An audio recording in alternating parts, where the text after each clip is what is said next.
Namamasko experience. Babahagi ko sa inyo ang namamasko experiences ko. Ang namamasko ay yung paghingi o pagtanggap ng aginaldo galing sa iyong mga ninong at ninang. Hindi itong aginaldo ha, yung pamaskong aginaldo. Okay.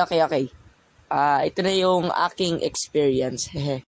Habang kami ng pinsan ko na si Lance ay namamasko at ito pang isa naming pinsan na pangalanan nating Mutya, namamasko din.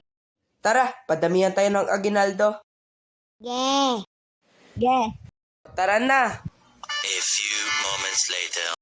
Namamasko po. Oh, mga inaanak, ito na yung aginaldo nyo. Salamat po. Uy, Lance, magkano yung nakuha mo? 50. Akin 100.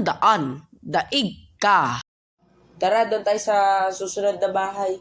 At minsan rin, kami ay nangangaroling. O tara, 3, 2, 1, go. Sa aming bahay, ng aming bati.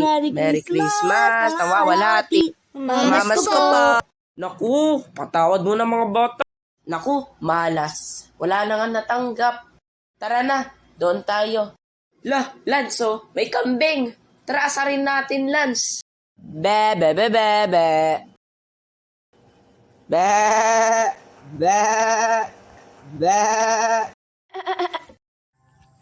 Pag tayo talaga hinabol nun. Di yan. Takbo na!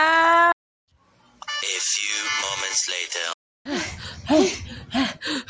Kaya yun, hinabol kami. At Merry Christmas and a Happy New Year.